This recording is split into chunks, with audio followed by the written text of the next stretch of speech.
Conservation of momentum. The second and third laws of motion lead to an important consequence, the law of conservation of momentum. Take a familiar example. A bullet is fired from a gun. If the force on the bullet by the gun is F and the force on the gun by the bullet is minus F, according to the third law, the two forces act for a common interval of time delta t. According to second law, F delta t is the change in momentum of the bullet and minus F delta t is the change in momentum of the gun. Since initially both are at rest, the change in momentum equals the final momentum for each. Thus, if Pb is the momentum of the bullet after firing and Pg is the recoil momentum of the gun, Pg equals minus Pb, that is Pb plus Pg equals 0, that is the total momentum of the bullet plus gun of the system is conserved.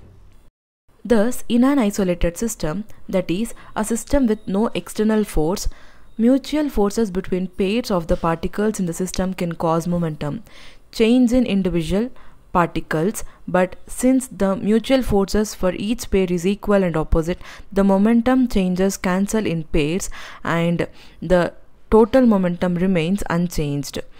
This fact is known as the law of conservation of momentum. The total momentum of an isolated system of interacting particles is conserved. An important example of the application of the law of conservation of momentum is the collision of two bodies. Consider two bodies A and B with initial momenta PA and PB. The bodies collide, get apart with final momenta P' A and P' B respectively.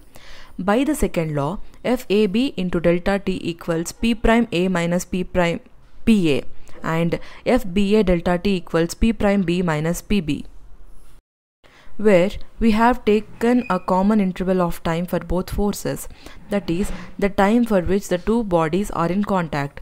Since FAB equals minus FBA, by the third law, P' A minus PA equals minus of P' B minus PB, that is, P' A plus P' B equals PA plus PB, which shows that the total final momentum of the isolated system equals its initial momentum. Notice that this is true whether the collision is elastic or inelastic. In elastic collisions, there is a second condition that the total initial kinetic energy of the system equals the total final kinetic energy. See chapter 6.